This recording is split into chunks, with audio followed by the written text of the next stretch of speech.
Hello, everyone, and welcome to another episode of the Do Well podcast. My name is Craig Bass, And I'm Jalen Javier. and we are so thankful for you joining us today.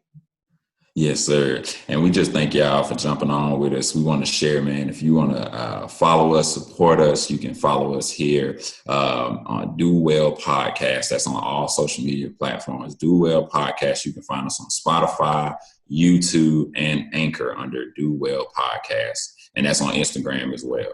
So thank y'all. Like, support, subscribe. We appreciate all of the support that you all have given us so far, man. And we just thank you all because it helps us to not only keep going, but we just thankful to serve, So we appreciate you.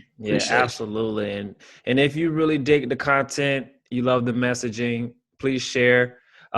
We believe that, getting this information out and this encouragement out to more people is a really good thing. You never know, what can help somebody and encourage someone.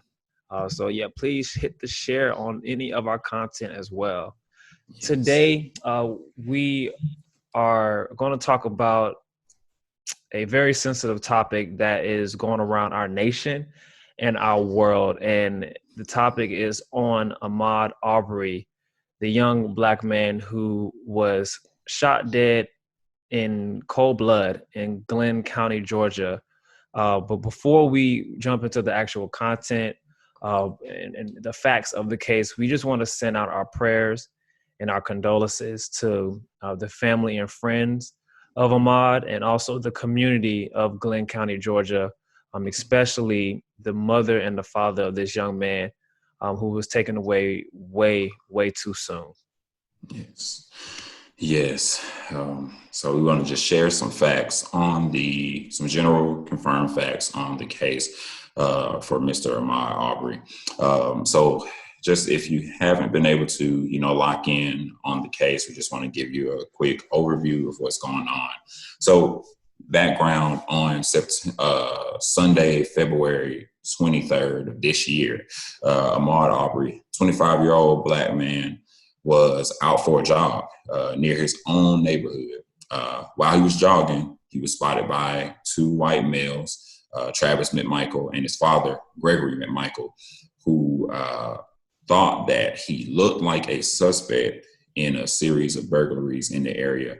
Though the Brunswick News reported that via obtained police reports that there was only one burglary that had occurred since January in that area.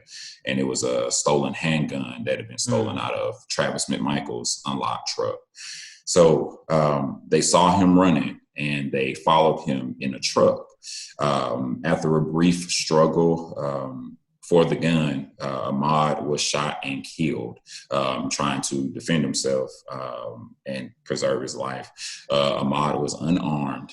And later that day, his mother, Miss Wanda Cooper, received a call from a police investigator. The police investigator said to her that her son had been involved in a burglary and was killed by the homeowner.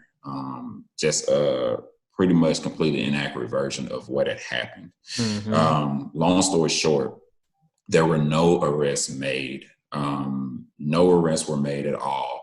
The first two prosecutors who were on the case had ties to the older gentleman, Mr. Gregory McMichael.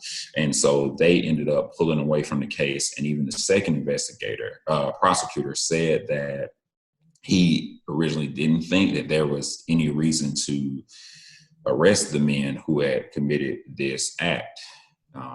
And so after that, months had gone by. Remember, this was February 23rd. So this past week, a graphic video emerged showing the killing of Mr. Ahmaud Arbery, and it sparked public outrage. And after huge public outrage, numerous petitions, and plenty of people speaking out, an arrest was finally made. The two men, Travis McMichael, 34 years old, and his father, Gregory McMichael, 64 years old, were charged on Thursday, May 7th, with murder and aggravated assault.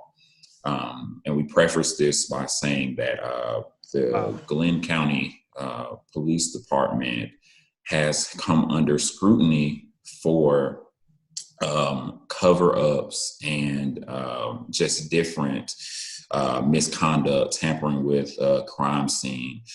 It turns out that the police chief was indicted days after Mr. Arbery's killings on charges of another cover-up with an Wow. officer's sexual relationship with an informant.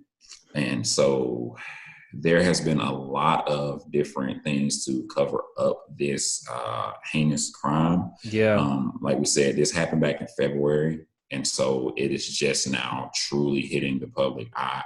And so we just wanted to kind of share a brief oversight of what's going on with that case. Yeah.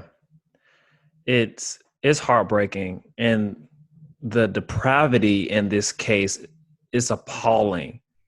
That for 2 months, both of these men lived their lives free, at Yes. least physically free. Who knows what was happening in their spiritual and emotional lives?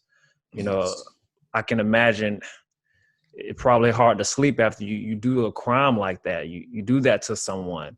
Yes. But these men lived free at home in that neighborhood for 2 months without anyone. It just it baffles me. I'm at a loss of words because it's just it's appalling. It's appalling.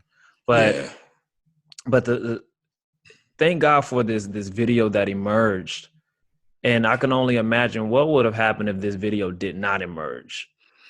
You I know, agree. how long would this case have continued to be covered up? You know, the parents, the family not really knowing the truth, living the rest of their lives believing that, you know, their son, their brother, their cousin, you know, friend actually, you know, he passed away because he was involved in a crime, in a home invasion.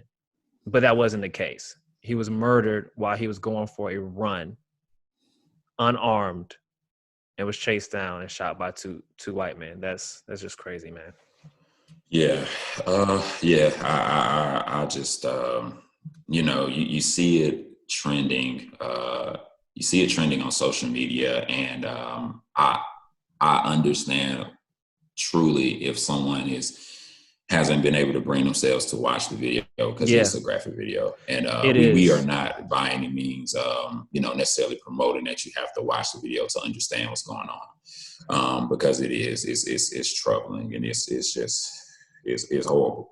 Yeah, But yeah, I agree with you, man. I heard about what was going on with the case, and you as the details just continue to roll out. There's so many emotions that swell up. There's this level of hmm, anger. There's this level of just frustration. There's a level of sadness. There's a level of fear. There's a yeah, level, because Ahmaud Arbery could be, any one of us, yeah, easily, easily. easily. My wife and I, we recently bought a home, and we love to walk our neighborhood. We love to jog our neighborhood. We work out all the time. And I think about, weeks ago, we were out for a jog in our neighborhood where we own property, where we have, we know neighbors, we know people, but we were getting ready to run. And the thought legitimately came in my mind, how do I run and not look intimidating?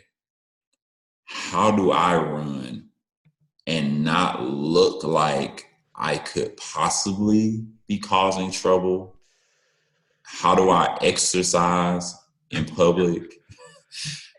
Do these normal human things without Wow. seeming like I'm posing a threat, because I know that if someone were to say that they thought I was, me being a black man, let's just call it what it is, Yeah, I don't get the benefit of the doubt. I don't get the same level of respect or dignity shown to me, historically in our country, historically by our justice system. And, I just believe that this is a problem, man. And it's been a problem for a long time. But cases like this, just seeing the cover up of what's going on and how these things are played out, is troubling, man. It Yeah. is troubling. Yeah. And it's so sad that we live in a country where a portion of our population, the black men and women in our country, the black and brown community, even our Latino brothers and sisters, that they are under this scrutiny, and that the fact that I go for runs as well, and I've been in predominantly white settings and neighborhoods and had that same kind of mindset and had that same kind of fear rise up. It's like, man, I pray no one calls the cops on me.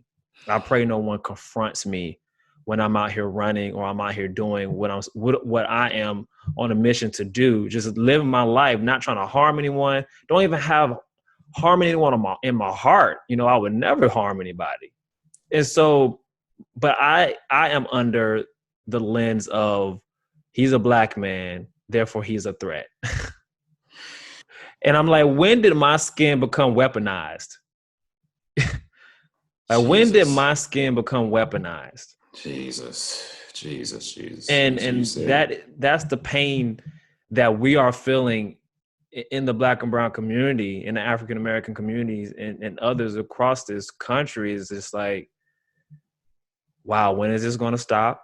Why are we still dealing with this? But even before camera phones started catching these things, it was happening. Before camera phones even hit the scene, we're just seeing it now. It's getting the world's attention, but these things have been happening in our community for generations. Yes, I agree, man. It's I think one thing that is, it's good that we have, the technology to be able to put more light on these situations. I am grateful for that, but at the same point, I think that it's scary to know that it's at the point where you can visually see a video of someone being robbed of their life, and it's still not enough to. It's still not enough. Yeah, it's still not enough, and I just think that these feelings that we feel, man, we want to really emphasize, man, for anybody who's watching, these are normal emotions. You don't have to, if you are, in anger, if you are upset, if you are frustrated, if there's fear, you have no reason to feel guilt or shame about those feelings, because these feelings are normal. And when something like this happens, just a blatant act of hatred, and also a blatant act where we see how this case has been just grossly mishandled. It's just it's a level of injustice that brings up all these feelings. And I believe that, honestly, justice is something that we recognize, we desire as people, not just as Black people, but people as human beings, because I believe that God created us with this DNA that recognizes when justice is being held back, and recognizes that justice is something that is important, and that people have dignity. Their lives mean something. Their lives have worth. And you cannot just rob someone of their life for simply existing. Yeah, for simply existing. And another part of the anger that this community and in a nation, what we are feeling, the anger, is that why did it take so long for these men to be arrested? Why did it take so long for these men to be arrested? And, we are thankful that these guys were arrested, but it took the rallying of basically, a whole country just for these two men to get arrested for shooting someone dead. And so that it just reveals, I don't know what other kind of way you can just see the discrimination and the bias and the disenfranchisement of the judicial system in our country, to where someone can get murdered in cold blood and can just chill at home for 2 months and no one arrests them. Want to arrest them. And we and to put this in context, remember, we're saying this all happened, these petitions, these rallies on social media within a couple of days since this video has emerged, are all in efforts for an arrest. This does not mean that they have been convicted. This does not mean that they have been truly, completely held accountable for their actions.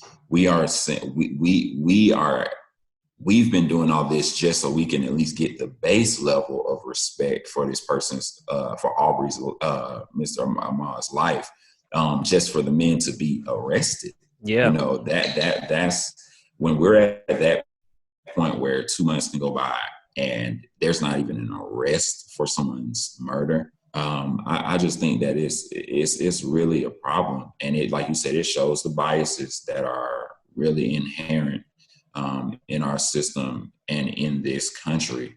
And I just believe that, man, we cannot be silent on these things. We cannot be silent.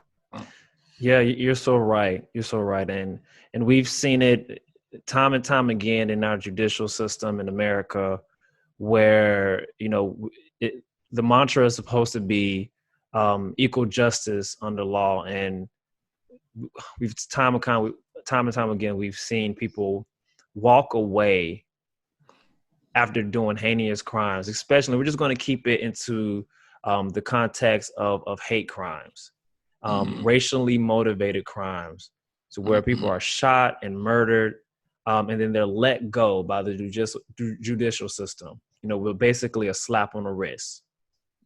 And so like we mentioned before, we're thankful that these men are arrested, but it needs to make it all the way home to a conviction, to where these men are convicted for the crime. I'm not just arrested and then let go because of some kind of loophole in the judicial system, but that these men are actually held accountable. And when people walk away after doing a crime that, you know, the majority knows that clearly happened, the scripture actually talks about this, you know, like when justice is not served, you know, it causes a rift in the community. And a lot of times people ask, you know, because like you said, Jalen, justice is innate. It's part of our fabric. It's part of who we are. When something is done to us, to our bodies, to someone we love, we want to know, what is that person or that community of people, will they be held accountable for it? Yes. And then, you know, that kind of prompts a deeper question: where is God in all this? Where is God in this justice pursuit? You know, does God actually care, or is he aware? You know, is God aloof in all of this? Yes. I believe God is not only aware, I think he is fully invested. Yeah. God is a God of justice. The scripture teaches us that. And the scripture even teaches us that it says righteousness and justice are his throne's foundation. So God is literally saying to us, I build this kingdom. It's built with righteousness and justice. And the word says, I am the Lord. I love justice. And so I think that God is the one who not only programs our DNA to recognize when something is not right, when someone is wronged, when a situation is unfair, when it's prejudice. I believe he gives us that innate ability to recognize that. But I also believe that Jesus was the strongest proponent, the strongest one who sought after justice. And I believe that every time that we deny someone justice, every time that we deny a people group justice, or we fail to take action that will lead to justice, we are, whether consciously or unconsciously, we are opposing the mission of God. Yeah. Yeah. And scripture says that God's throne is built on justice. Like the throne of God sits on justice. Mm-hmm. And so you cannot separate Jesus from justice. It doesn't work. It's like oil, trying to make Yes. oil and water mix. It's Yes. impossible. You Yes. can't make the two mix. You can't Yes. bring injustice and Jesus in the same sentence. Come on. And the Bible Come actually on. talks about, this deception that people can have. In James 2, James is talking about, faith and works. And James says, faith without works is dead. And I'll just read just a little bit of it, It's because good. he hits it so well. It's He good. says, now someone may argue some people have faith, others have good deeds. But I say, how can you show me your faith if you don't have good deeds? Come on. Come on. How can you say that you have faith in God and not pursue justice? Come on. There's a disconnect there. Come And I on. don't know what God you're serving. I'm just going to speak frank. I don't know what God you're serving if you don't have a God of justice. Come on. Come on. It's not Jesus. And That's so I not just Jesus. want to talk to anyone who's tuning in, who may have grown up in the church or are familiar with the church, but that's one of the reasons why they've walked away, or they just become disillusioned or disinterested in the church, is because, like, man, a lot of people in those churches, they don't really pursue justice. They Come don't on. really live what they say that they love. Mm-hmm. And I just want to say that you're right. That is not true relationship and true religion. Yes. Because James even said, true religion is serving the widow and the orphan. Come on. Come on. So justice and Jesus, they are interconnected. You can't Yes. separate the two. And it is heresy if you try to do so. It's an abomination towards God. And God is very, very strong about that in the scriptures. And we won't inundate you with too many scriptures, but we'll share some. Did you have one to share? You want to share, Jalen? Yeah. There's one that I really wanted to share out of Micah. There's Micah 6:8. Micah 6:8. It says, "He has shown you, O mortal, what is good, and what does the Lord require of you? To act justly, and to love mercy, and to walk humbly with your God." Notice that the very first one it says is to act justly. Act justly. So I love that, because you see, it's almost like this not like timeline, but a series of things where it's like, okay, you got to act justly. That's off the top. I need you to act just. I need you to do what is right, to act justly toward every person in your life, your fellow man, your family, everyone. Then moving from that, I need you to love mercy. I think that sometimes mercy evades us. And when we are hell bent on not showing mercy to someone, I think that it leads to situations where we just strip someone of their dignity. Yeah. And when we are unwilling to walk justly and unwilling to love mercy, there's just really no way you can walk humbly with God. It just isn't. It's not possible. It's not possible. It's not possible. Yeah. And I think a lot of times it can appear to be a dichotomy when it's like, okay, God is all loving and he's all forgiving. So where does justice fit into that?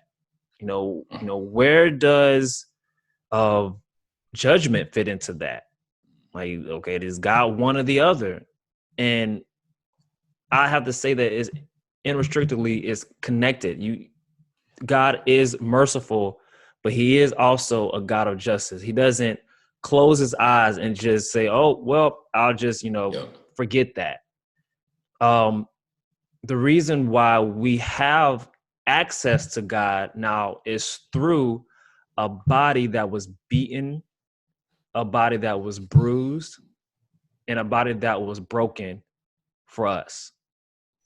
God had to administer justice, and Jesus, his son, stepped up to the plate on our behalf to take the punishment we deserved for the disobedience and for our own sins and selfishness, rejecting who God is to follow our own path.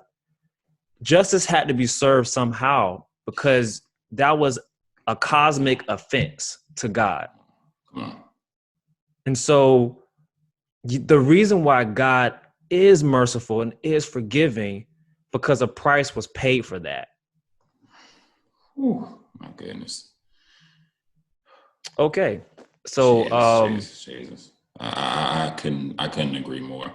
yeah. A price had to be paid, and I think that's one of the key components of justice is that justice says, okay, you look at it like a scale. If a scale is unbalanced, at some point the scale has to be balanced back. And so you look at it, if you are doing things that are unjust, God is not looking at that like, okay, well, you did someone wrong. All right, it's all good. No, there is a level of recompense that has to be paid. And that's not me saying that, okay, you take someone's life, you're going to lose your life. That's not me saying that. But what I'm saying is that, like you said, God is fully invested in justice and that he does not overlook justice and the mercy that we do enjoy. Like you said, Jesus paid for that. Jesus suffered through that. He was broken for that. And that was justice. That was just because the sins, the things that we do, these evils that we've done, do currently, those things had to be made account, had to make an account for them. There had to be an account made for them. And speaking of Jesus, I think that as a believer myself, just really speaking to believers, but even anybody else, I just have to really make this clear that if you are finding it hard to empathize with this story, with what has happened to this young man, especially, for our brothers and sisters who are, believers, but maybe white, evangelical, of different backgrounds, racial backgrounds, I need you to understand the Jesus that you claim that you serve. Yeah. Because if you look at Jesus's persecution, I guarantee you will see so many things that line up with the same things that minorities, especially Black people, are going through in this country, whether it's Jesus suffering an unfair trial, whether it's Jesus being arrested illegally and at an ungodly, unlegal time, whether it was Jesus being assaulted in the midst of going to be interrogated, and being unjust, being mocked, being mobbed. Those things are very familiar. So if you think that Jesus wouldn't identify with what's going on, I beg you to reconsider, because Jesus is tied to this. Yes. Yes, he is. Yes, he is. So on that note, I think it's really important for us to bring it all the way down to our own personal experience. Yes. Because I know that some people who come from different backgrounds, whether that is social economic backgrounds, racial backgrounds, or even geographic backgrounds, they may not understand our experience and what it means to be of African descent, to be a Black person in this country. Yes. They may not understand. And so, I'll start off by sharing just one key experience, but just other little small things that has happened. But what can happen in a Black man's life, even a black woman, a lot of times you see this with black men, is that you're walking through a parking lot, minding your own business. Maybe it's a Walmart and you're going back to your car. There's a kind white person sitting in their minivan, and you're parked right next to them. You're walking through the lanes, getting ready to go to your car. Then suddenly you hear, "Coom." That person just locked their door as I approached their vehicle. And that has happened numerous times in my experience, in my life. I'm walking back past a car, thinking nothing about the person. Coom. I'm like, do I look like I'm about to rob you? I got grocery bags in my hand. With a polo on. With a polo. Oh, so that's more common than you think. And even being in a majority white setting, walking through a neighborhood, for example, I remember I was walking through, I've done this several times, walking through a predominantly white neighborhood and just hoping like, God, please do not let anyone call the cops on me. Jesus. Or someone confront me for being different in their neighborhood. And just one encounter I had in South Africa, actually. So this is not just an American experience. People are suffering like this all over the world. In Europe, in Africa, in Asia, it's everywhere, guys. I was in South Africa doing missions, and we were staying on a school. It was me and my team. We were staying at a school that was had some kind of housing, so like living quarters at the school. And the school had a rugby field, because rugby is huge in South Africa. So they had a rugby field across from the living quarters. And almost every morning I would get up for my devotionals and I will go have a walk with God. I will go and I will pray, walk around the track, and have a conversation with God.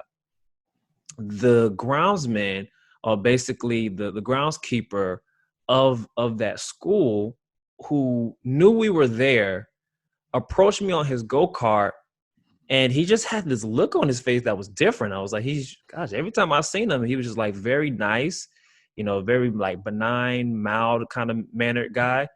But he zoomed right up to me on his go-kart. He said, "Hey, what are you doing here?" And I looked at him and I immediately knew what was happening. Like, black people know what's happening. Know that. And he looked at me, he was like, "Hey, what are you doing here?" And I was like, okay, let me calmly answer this guy, because number one, I'm in a foreign country. So let me just answer calmly. I said, "Sir, I'm with the group that's living in the quarters there. We're the missionaries from America." And then he just said, oh, I'm sorry.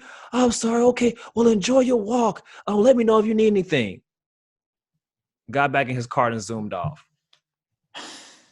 So that was a clear act of, you're different than me. Who are you? What are you doing in my space? Mm-hmm. Yeah, exactly. That last part. What are you doing in my space? When he asked you, "What are you doing here?" I know that you was bold. What are you doing here? What are you doing here? I'm listening to the story, and when you told me you were on the field, the sad thing about it is, bro, I've never heard you tell me that story ever. And I know all about your missions and all about where you traveled the world. And as soon as you started saying the story and that you were on the field near security, I knew exactly what you were about to say, because I have these same experiences. And I just hate that happened to you, because it's like, I'm here to serve. I'm here to do, God's work. I'm not, here for any ill intent. And I'm out here just trying to walk. I'm just walking. And my walk is intimidating to you, or my walk is perceived as a threat to you. I just don't understand that. But I know where it comes from. And so I'm with you on that because I have a similar story. It was my bro Terry and other bro Jeremy. Mm. We were going to play basketball. We were coming out of my neighborhood where we lived, and we walked through a path so that you could go into a different neighborhood. Mm-hmm. This neighborhood has some really nice houses out there, yada, yada, yada. And my friend Jeremy, he was really good friends with a family there, a white family there, and their son. Really good friends with him. The white family, even the parents had given him a full okay to say, hey, we have this basketball goal that's in like a turnaround, like a little circle, kind of like a cul-de-sac. It's outside, like right there in the street. So they were like, hey, you are always welcome to shoot around here. And so we go. Terry, Jeremy, and I walk there. We're shooting around on the goal. And within a few seconds, we hear this yelling, like in the background. And like you hear something, but because it's so like visceral, it's just aggressive that you're not really making out what's being said at first. Yeah. And so we turn and we see this older white male guy. I mean, he was older. Like he had to be 80 plus, coming out of his screen door, like screaming on us, saying, and I just say, y'all N-words, y'all don't belong here. What are y'all doing here? You don't belong over here. And I mean, the level of aggression that he had was just, first of all, uncalled for. just beyond uncalled for. Yeah. Didn't try to speak to us, didn't try to ask us anything, didn't try to talk, came out of his door on that, like calling us racist, N-word, everything.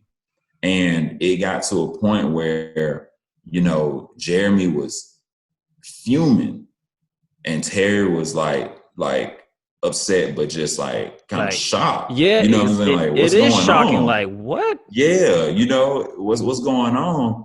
And so it got to the point where we had to make the conscious decision. Okay, y'all, we got to leave.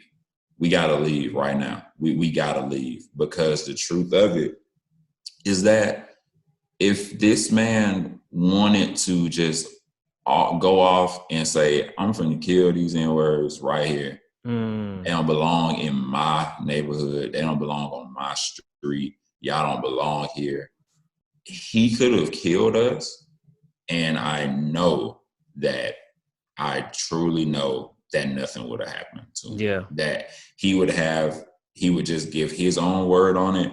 And we would have just been 3 black kids dead out here for no reason. For no reason. Out here shooting around, playing basketball, just for no reason.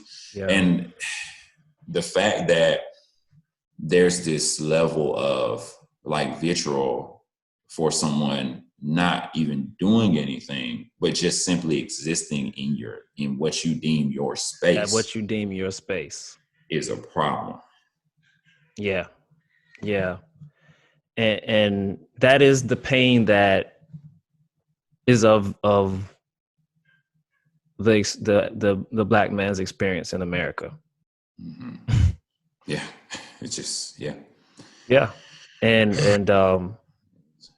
it is something that we think about all the time. Yes. So the world is, of course, as the world continually does, and that there's nothing new under the sun. Mm-hmm. This case, a few months, there's not going to be much attention on this case, not as much as before. The world is going to move on. But for people like us, this is our everyday experience. Every day. This is our everyday experience. Every day. So I want to... Yeah, go ahead. I want to ask you, just because we know that this is our everyday experience, and as much as I would love for us to be able to hit some type of imaginary switch and change, how we are viewed I know that that part of it isn't possible. It does not matter if you are living the best perfect life. We've seen that, we've seen Philando Mm. Castile Mm-hmm. literally say, "Hey, I'm here with my girlfriend, my daughter's child's in the back. I do have a weapon. You told me to get my registration. I have my hands up. I literally am not posing a threat. I'm telling you," and it still happened. So Yeah. we know that to a certain level, we can speak out, but we need assistance. So for people out there who aren't in our, experience or community, like, how do they help us to change what's going on? Yeah, that's a great question. Number one is listen. Zip your mouth in love and listen, because you need to learn. You need to educate yourself on the experience of Black and brown people in this country. You got to listen to their stories, listen to their concerns, listen to their anger, and understand what their experience is like in this country. And that is the number one thing. And attached to that is education. I talked about learning, listening, and learning. So take some time to educate yourself. Do some Yes. research on American Yes. history through the lens of this transatlantic slave trade, and Yes. then follow that thread, that path, all the way to into the release of slaves in this country, what happened after that, all the way Mm-hmm. to the civil rights movement, and just follow the story of African descent people in this country. Follow Yeah. the story, and then I will give people a better understanding of our experience and why people are so angry. Because I can understand, just like, if you don't know anything about who we are, I'll be like, why are they so angry all the time?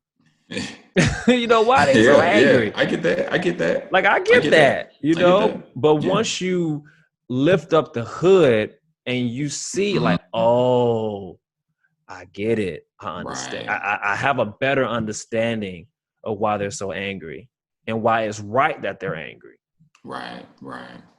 And one more thing I would say is just to, take action. Mm-hmm. It's not just enough to, know about what's going on. You do have to get to a point where we take action.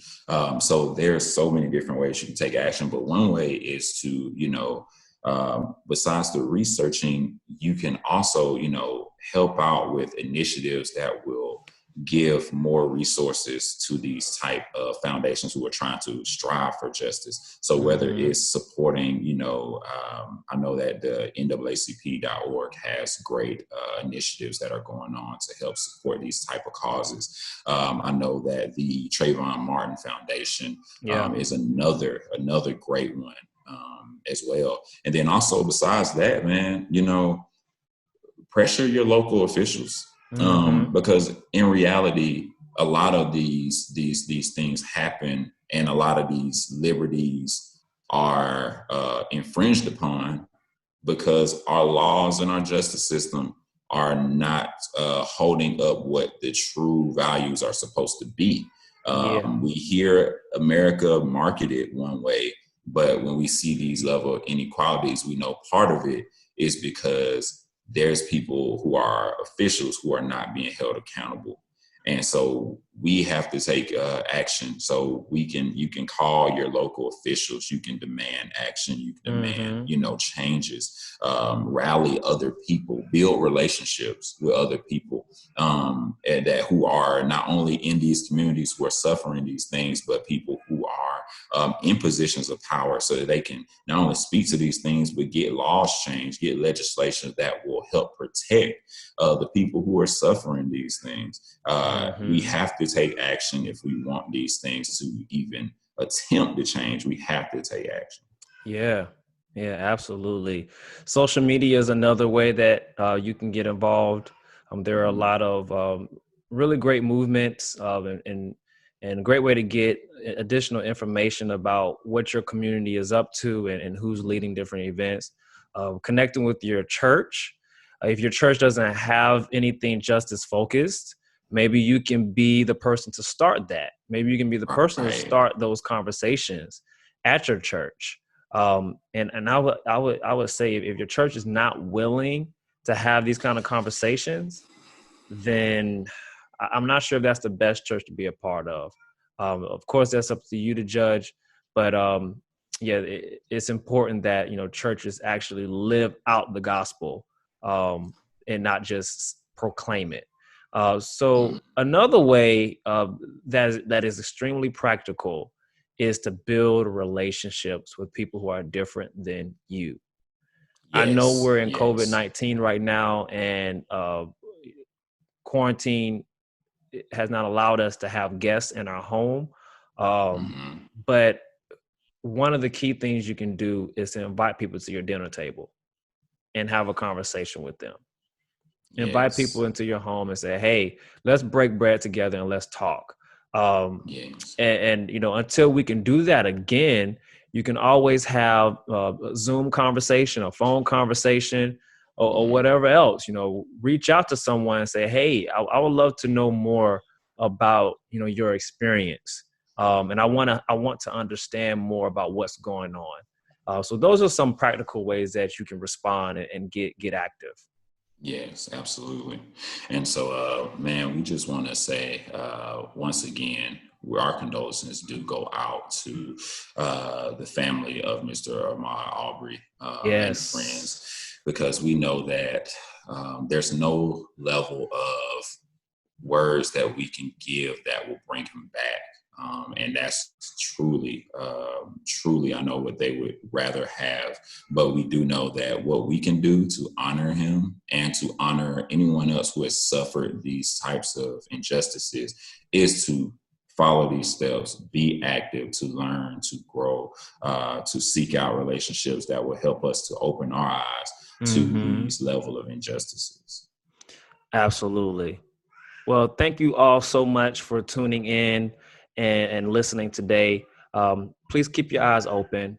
After this kind of settles down and the media moves on to other topics, don't move on. Continue to Yes. keep your eyes on the people who are suffering and hurting and join them in that suffering Yes. for the glory of God. Yes. Thank you again. Once again, social media, follow, like, subscribe, share, and continue to do well in everything that you do. Peace. Peace out.